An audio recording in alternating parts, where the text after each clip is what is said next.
அது அது என்னன்னு சொல்றது, எலக்ட்ரானிக் ஓட்டு போட்டு யாருக்கு போட்டாலும் காமிச்சா அப்புறம் அது சீக்ரெட் பேலட் சிஸ்டம் எப்படி ஆகும்? ரகசிய வாக்குப்பதிவு தான் சார் டெமோக்ராட்டி.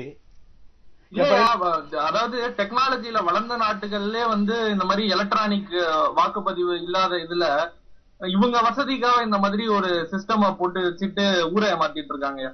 அது இது தேவையில்லாத ஒன்று சார்.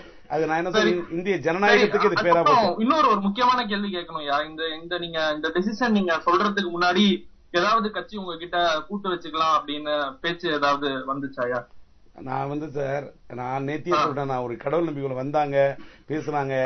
உடனே இந்த சொல்லுவாங்க தெரியுமா, அவங்க வந்தாக இவங்க போனாங்க, அவங்க வந்தாக ஆனா உனக்கு மட்டும் கல்யாணம் ஆகுது. உடனே என்ன பேசுனதையும் நான் நேத்தி பார்த்தேன். அவங்க பேசுனதையும் நான் நேத்தி பார்த்தேன். அதான் சொல்றேன்.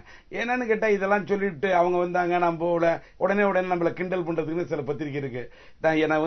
இவருக்கு ஒரு சீட்டு கூட கொடுக்க சொல்லிட்டு போ, என்ன வேணா எழுதிட்டு போ, எனக்கு போன தேர்தலில் கூட சீட்டு கொடுக்குறேன்னு சொல்லி நான் நிக்கல. இதான் உண்மை. ஏன்னு கேட்டா என் கட்சிக்கு ஒரு மரியாதைக்குரிய சீட்டு வேணும்.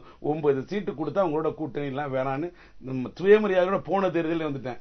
இந்த தேர்தலுக்கு வந்த போது இன்னைக்கு ஒரு ஒண்ணுல அதிமுக அணியில நம்ம நண்பர் விஜயகாந்த் தேமுதிக எனக்கு பிறகு அரசியல் வந்தார். அரசியல்லாம் யோகம் வேணும். யோகம் தான் நானே சொன்னேன். அரசியல்லாம் தேவை. இன்றைய காலகட்டத்தில் அரசியலில் தேவை யோகம். மாறாக தேவை இல்லவே இல்லையோ தியாகத்துக்கெல்லாம் நீங்க மரியாதை இல்லை. நான் எத்தனை வருஷமா அரசியல் இருக்கேன். அவர் விஜயகாந்த் சாருக்கு 41 சீட்டு கொடுத்து அந்த அம்மா நீங்க நிறுத்த வச்சிருக்காங்க. அங்கெல்லாம் போய் நம்ம நின்று அவங்க எல்லாம் அதுல எல்லாம் போய் எனக்கு உடன்பாடு இல்லை சார். நான் ஓப்பனா சொல்றேன். இதெல்லாம் பத்தி நான் பேசவே விரும்பல.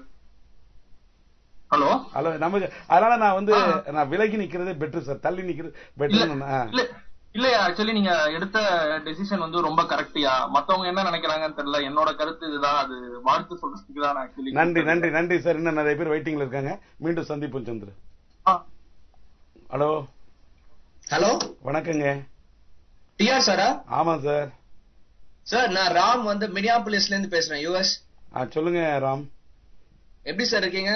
நல்லா இருக்கு Ram. Sir you are a biggest source of inspiration for people like us, sir. Thanks a lot, sir. எனக்கு உங்ககிட்ட பிடிச்சது உங்க படத்தெல்லாம் பாத்தீங்கன்னா உங்க powerful dialogue sir. Okay sir. உங்க மோனிஷா அண்ட் மோனாலிசா படத்துல கூட கிளைமாக்ஸ்ல எனக்கு ரொம்ப ரொம்ப பிடிச்ச டயலாக் ஒண்ணு நீங்க சொல்லிருப்பீங்க. துணியை கூட நினைத்துக் கொண்டிருந்தால் அது கந்தலாகிறது, ஒருவரை தொடர்ந்து நினைத்துக் கொண்டிருந்தால் அது காதலாகிறதுன்னு. Thanks a lot, sir. எந்த அளவுக்கு வாட் இஸ் கரெக்டா சொல்லுங்க சார். கரெக்டா சார். எப்படி sir, what inspires you to write such powerful dialogues, sir? As a philosopher, actually it's a thought. நீங்க ஒண்ணு இல்ல சார், துணியை எடுத்து வாட்டர்ல போடுங்க, துணியே கந்தலாயிடுது. தொடர்ந்து துணியை ஒரு தண்ணியிலேயே நீங்க போட்டு வச்சீங்கன்னா துணியை கூட தொடர்ந்து அது நினைத்து வைத்தால் அது கந்தலாகிறது. தொடர்ந்து ஒருவரை பற்றி நினைத்துக் கொண்டிருந்தால், துணியை கூட தொடர்ந்து நினைத்துக் கொண்டிருந்தால் அது கந்தலாகிறது. ஒருவரை பற்றி நம்மளுடைய நினைவு கூட நினைத்துக் கொண்டிருந்தால், மனது நினைத்துக் கொண்டிருந்தால் அது காதலாகிறது. லைஃப் சார், இதெல்லாம் எக்ஸ்பீரியன்ஸ்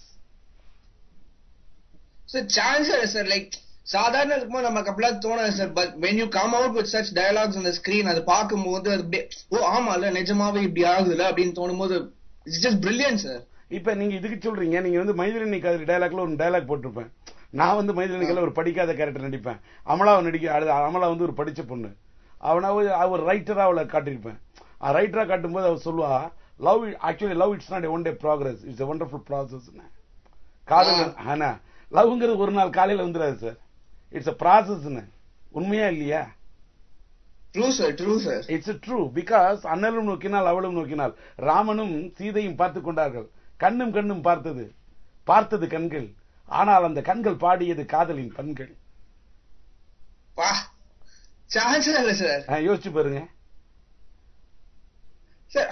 எப்படி சார் இந்த மாதிரி இந்த அலிட்ரேஷன் போடுறது, how did you come to, it's just mind blowing. இல்ல சார், ஆக்சுவலி எல்லாருமே தப்பா புரிஞ்சுக்கிட்டாங்க. ஆக்சுவலி இப்ப நான் இங்கிலீஷ்ல கூட சொன்னேன் பாத்தீங்களா. இப்ப நான் காலேஜில் படிக்கல இந்த கொட்டேஷன் படிப்பேன். why the Mohammedan should go to the mountain should come to the Mohammedan அப்படின்னு ஒரு கொட்டேஷன் இருக்கும். இந்த கொட்டேஷன் படிச்சதுன்னா என் மைண்ட்ல நான் அந்த இன்ஸ்பிரேஷன் அதை அப்படியே ஏத்தி வச்சுப்பேன். இது இந்த கொட்டேஷன் எனக்கு என்னுடைய அமீர் அலி அப்படின்ற ப்ரொஃபசர், எனக்கு நான் BA ஹிஸ்டரி படிக்கும் போது ஒரு பவர்ஃபுல் பேராசிரியர். அவரு அவர் இந்த மாதிரி கொட்டேஷன் எடுத்து நிறைய கையாளும் போது ஆங்கிலத்தில் நிறைய quotation, whether it is in English or in Tamil, what ever it may be, the language it's not criteria. எதுலையுமே இந்த alliteration, rhyme without rhyme, in English also rhyme, ding Tang bell அப்படின்னு சொன்னாங்க. அடுத்தது எங்க அந்த பெல்னு சொன்னா என்னமோ ஒரு இல் வரணும், அது இங்கிலீஷா இருந்தாலும் சரி. இந்த rhyme it is must sir. Rhyme உடனே ரைமா பேசுறதே ஒரு கிரைம்னு சொன்னாக்க எப்படி எடுத்துக்க முடியும்? நீங்க சொல்லு பாருங்க. அது ஆக்சுவலி இவங்க இப்ப வள்ளுவன் அந்த அடுக்குமொழி, அது அடுக்குமொழியில சுருக்குமொழி, அப்பதான் போய் ரீச் ஆகும். ஆத்திச்சூடி அவ்வை பாடினாலும் சரி, வள்ளுவன் பாடினாலும் சரி, அடுக்குமொழி சுருக்குமொழி அப்பதான் டக்குன்னு போய் ரீச் ஆகும். அகர முதல எழுத்தெல்லாம் ஆதி பகவன் முதற்றே உலகன்னா தான் அதை ஒரு நீட்டுக்கு ஒரே நடையா சொல்லி தான் மறந்து போயிருப்பாங்க மக்கள். அண்ணா அந்த காலத்துல பேசினாராம், மாதமோ சித்திரை வந்திருக்கும் நேரமோ பத்திரை, உங்களுக்கு வந்திருக்கலாம் நித்திரை, நீங்கள் எங்களது சின்னத்தில் பதிக்க வேண்டும் முத்திரை. இப்ப கூட அந்த அவர் சொன்ன சின்னத்தை நான் சொல்லல. ஏன்னு கேட்டாக்கா இட்ஸ் நாட் மை டியூட்டி. ஏன்னு கேட்டா பிகாஸ் நான் இன்னைக்கு தேர்தல் களத்துல நிக்கல, அந்த சின்னத்தை கூட சொல்ல. அண்ணா உருவாக்கிய சின்னத்துக்காக நான் ஓட்டு கேட்டவன் தான். அண்ணாவை என்னுடைய இதயத்தில் ஒரு பெரிய குருவாக வழிகாட்டி ஏற்றவன். எதுக்கு சொல்ல வரனா, இப்படி அண்ணா பேசினாருங்கிறத பார்த்துட்டு, அதனால எனக்கு இந்த அடுக்குமொழி அப்படியிலிருந்து இதை மாதிரி நம்மளும் சொன்னோம்னா அந்த பஞ்சு இருக்கணும். அவள்னு ஒரு சின்ன வயசுல படம் பார்க்க போவேன். அவள்னு ஒரு படம், அது இந்தியில தோரகாவை தமிழ் எடுத்திருப்பாங்க. ஏஎல் நாராயண் டயலாக் எழுதியிருப்பாரு, ஆம்பளை கெட்டா சாதாரணம், பொம்பளை கெட்டா சரித்திரம். அது டக்குன்னு இது இன்னைக்கு கேட்டா அந்த மெமரி. ஏன்னு கேட்டா இதான் டயலாக் ஸ்டைல். அப்ப இல்லைன்னா அந்த டயலாக் ஆம்பளைங்க கெட்டு போயிருந்தா அது சாதாரண விஷயம் ஐயா, பொம்பளைங்க கெட்டு போயிருந்தா அது சதித்திர மாதிரி பேசுவாங்க ஐயா, அப்படியே அந்த டயலாக் இருந்ததுன்னு வச்சுங்களேன், உங்களுக்கு இன்னைக்கு உங்களுக்கு நினைவுக்கு வராது. உங்களுக்கு புரிய வைக்கிறது இது மாதிரி அது மாதிரி அத்தனை படங்கள் அவ்வளவு டயலாக் சார். அது எந்த டயலாக் ரைட்டர் எழுதியிருந்தாலும் அந்த டயலாக் எல்லாத்தையும் மெமரியில ஏற்றுவேன் சார். விஷயம் தெரியாததான் சார், லைக் ரைமிங்கா கூட அது ஒரு அர்த்தம் கொண்டு வரணும். அங்கதான் உங்களோட ஒரு பஞ்ச், ஒரு ட்ரேட்மார்க், ஒரு ஸ்டாம்ப் மாதிரி. Like what ever line you come up with, it both has a meaning and a rhyme. And the rhyme, I never lose the meaning. With the rhyme, I never lose the meaning. For example, இன்னைக்கு எனக்கு பிலாசபிக்கலா think பண்ணேன். இன்றைக்கு நான் தேர்தலே வேண்டான்னு புறக்கணிச்சிட்டேன். ஞானம் பிறந்தது எனக்கு, ஞானம் பிறந்தது, ஞானம் எனும் கானம் பிறந்தது, இறைவன் விரித்த அந்த வானம் தெரிந்தது, கானம் பிறந்தது, ஞானம் பிறந்தது, நிதானம் பிறந்தது. நிதானம் இப்பதான் அந்த பொறுமை வந்தது. அப்பதான் சொன்னேன், உதடு உளர பாட்டு படித்தேன், ஊர் அதிர வேட்டு வெடித்தேன், எங்கெங்கோ கேட்டு பார்த்தேன், எதிர்நீச்சல் போட்டு பார்த்தேன், விடவில்லை தாயம், வேதனையில் பட்டேன் காயம், வெளுத்தது சாயம், விவரம் புரிந்தது வாழ்வே மாயம். ஒரு ஞானி, ஒரு பிலாசபி, ஒரு சித்தனை மாதிரி சிந்திக்கிறேன், சிவபக்தன். என்னை பார்த்து கேட்கலாம், எல்லாரும் கேட்கலாம், நான் இன்னைக்கு அரசியல் நான் சொல்றேன், நீங்கள் டி ராஜேந்திரன் நீ புத்தனா? நான் புத்தன் இல்லை. ஆனால் அதே நேரத்தில் நான் காமத்தின் பித்தன் இல்லை, நான் பதவி பித்தன் இல்லை, நான் அரசியலில் எத்தன் இல்லை. ஆனால் நான் ஒரு சித்தன், வார்த்தை சித்தன், வாழும் வாழ்க்கை வார்த்தை சித்தன். அதனால்தான் எனக்கு இந்த உணர்வுகள் வருது. புரியுதா உங்களுக்கு? என்னை பத்தி நீ என்ன வேணா எழுதுங்க. இது இன்னொன்னு இப்ப நான் சொன்னேன், உடனே நீ சாயம் மாயம் காயம் தாயம்னு சொன்னா என்ன பாருங்க, எந்த அளவுக்கு அந்த ரைமை கொண்டாந்து அந்த மீன். இது அடுக்கு மொழி இல்ல, அர்த்தம் உள்ள மொழி. என்ன அடுக்கு மொழி இல்ல, இது அர்த்த மொழி, அர்த்தமுள்ள மொழி. இது சுருக்கு மொழி, சுருக்குகின்ற மொழி, ஆனால் நறுக்காக தைக்கின்ற மொழி. உங்களுக்கு தெரியுது சார். இப்ப பாருங்களேன், நான் ஆன் த ஸ்பாட் உங்களுக்கு கேள்வி கேட்கறேன், நீங்க ஆன் த ஸ்பாட்லயே உங்க அர்த்த மொழி சொல்றீங்க சார். நீங்க ஒன்னும் ப்ரிப்பேர் பண்ண ஸ்பீச் இல்ல, and what ever you said made sense as well. அதுதான் ஹைலைட் அங்க சார். so that only அவங்களுக்கு jealous sir. T Rajendra's the narration, the oration, the presentation. I am having something with my oration, something with my narration, something with my presentation. Out of jealousy only they are talking like that. They are trying to criticize me. I am not bothered about the criticism. Never. I won't bother. தேவையில்ல sir. Sir you are an inspiration to several people. நான் வந்து இங்க masters படிக்கும் போது every time when we were down we used to watch your videos sir. நீங்க வந்து ஒரு இன்டர்வியூல சொல்லிருப்பீங்க, இவ்வளவு வயசான கூட நான் வந்து ஒரு எனர்ஜெட்டிக்கா இவ்வளவு டைனமிக்கா இருக்கேன். அது அந்த ஒரு powerful words like those, your actions, அதெல்லாம் தான் சார் எங்களுக்கு ஒரு இன்ஸ்பிரேஷன். நீங்க தேங்க்ஸ் a lot சார். நான் வந்து இந்த அளவுக்கு உங்களுக்கு இன்ஸ்பிரேஷன் தரேன். தேங்க்ஸ். இன்னும் நம்பர் ஆஃப் காலர்ஸ் வெயிட்டிங்ல இருக்காங்க. so that we will meet. Okay sir, very nice talking to you sir. Very nice talking sir. Thank you. Hello, ஒரு சிறிய இடைவேளை.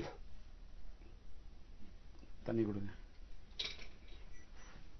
அந்த மியூசிக் இதை யூடியூப்ல எழுதிங்க. எப்படி இருந்தது?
ஆமாங்க. நான் திருப்பூர்ல இருந்து ரமேஷ் பேசுறேங்க. ரமேஷா? சார் சொல்லுங்க ரமேஷ். சொல்லுங்க ரமேஷ், உங்களோட கேள்வி கேளுங்க. இப்ப வந்து சார் இன்னும் நம்மள வந்து அடித்தட்டுக்கு கொண்டு போறாங்கன்னு நினைக்கிறீங்களா? உங்களுக்கே தெரியுது சார். நான் இப்ப இந்த தேர்தல் களம் குறித்து இப்ப எதுவுமே விவாதிக்க விரும்பல சார். சார் இங்க வந்து இப்ப இன்னைக்கு பாத்தீங்கன்னா திருப்பூரோட நிலவரம் உங்களுக்கு தெரியும். வந்து 145 பேர் வந்து வேட்புமனு தாக்கல் பண்ணிருக்காங்க அப்படின்ட்டு. எனக்கு என்னன்னு கேட்டா, இந்த திருப்பூர்ல வேட்புமனு தாக்கல் பண்ணதுமே மின்னணு வாக்குப்பதிவுல என்ன பண்றது தடுமாறுறோம். இதே தடுமாற்றம் தமிழ்நாடு முழுவதும் வந்திருக்கணும் சார். கண்டிப்பா பாத்தீங்கன்னா இது வந்து ஒரு திருப்பு முனையா தான் சார் இருக்கணும். ஏன்னா இன்னைக்கு திருப்பூர் இருக்கிற நிலவரம் அந்த மாதிரி சார். ஆமா, இன்னைக்கு வந்து நாங்க வந்து படாத கஷ்டப்பட்டுக்கிட்டு இருக்கோம் சார். ஒரு நாட்டு டைம் பண்றதுன்னா வந்து இங்க இருந்து டெல்லி மும்பைன்னு போக வேண்டியது இருக்குங்க சார். ஒரு 6 ரூபாய் எடுத்துட்டு சார் இன்னைக்கு வந்து நாங்க வந்து அவ்வளவு தூரம் கொண்டு போக முடியாம இன்னைக்கு நாங்க வந்து அவ்வளவு தத்தளிச்சுட்டு தான் சார் கண்ணீர் வெட்டிக்கிட்டு இருக்கோம் சார் திருப்பூர்ல. நாங்க வந்து நாங்கெல்லாம் வந்து இங்க திருப்பூர்காரங்க இல்லைங்க சார். நாங்கெல்லாம் வந்து புதுக்கோட்டை மாவட்டம் சார். கஷ்டப்படுறீங்க. கஷ்டம்னா அவ்வளவு ஒரு கஷ்டப்படுறாங்க சார். நாங்கெல்லாம் இங்க திருப்பூர்ல வந்துகிட்டு அந்த கஷ்டத்தை வந்து இங்க புரிஞ்சுக்கிறவங்க யாருன்னா இவ்வளவு நாள் இருந்தவங்க வந்து அதை சொல்லாம நாளைக்கு தேர்தல் வரப்போகுது அப்படின்னவொடனே வேட்பாளர்கள் எல்லாம் கொஞ்சம் வந்து எல்லாம் ஒத்தாசை பண்ணுங்க, வந்தவன நாங்க செய்யறோம் அப்படின்னு சொல்றாங்க. அது என்ன இல்ல அது என்ன நீ வந்த உடனே செய்யறது வெந்த உடனே செய்யறது? இத்தினால ஏன் வந்த நீ வேவாம இருந்த? இத்தினால ஏன் நீ செய்யாம இருந்த? கேள்வி கேட்கணும் சார். மக்கள் கேள்வி கண்டிப்பா கேள்வி கேட்கணும் சார். இந்த டைம் வந்து இந்த ஏரியாவில வந்தாங்கன்னா அவங்களுக்கு வந்து தக்க பாடம் புகட்டியே ஆகணும் சார் இந்த ஏரியாவில. சார் அந்த திருப்பூர் வந்து ஒரு திருப்பத்தை தரக்கூடிய ஊராக இருக்க வேண்டும் என்று உங்களை வாழ்த்துகிறேன். இன்னும் நிறைய காலேஜ் இருக்காங்க. நன்றி. Hello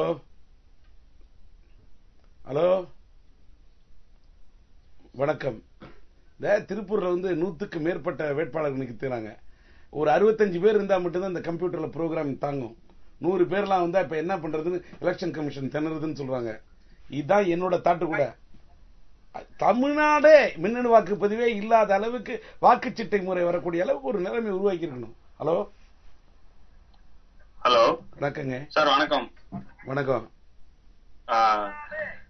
sir. இப்போ நீங்க இந்த மின்னணு வாக்குப்பதிவு இல்ல அப்படின்னா நீங்க வந்து யார் கூட சார் கூட்டணி போட்டிருப்பீங்க?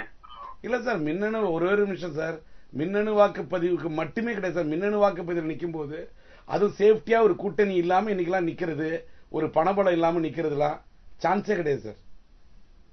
அதாவது இது வந்து சொந்த செலவு செய்து வைத்துக் கொள்ளக்கூடாத சூன்யம், புத்திசாலித்தனம் இல்லாமல் ஆகிவிடக் கூடாத பூஜ்யம். எப்படியும் இந்த தேர்தல் என்றால் நம் கைக்கு வரப்போவதில்லை ராஜ்யம். எதற்கு நமக்கு இந்த வியாஜியம்?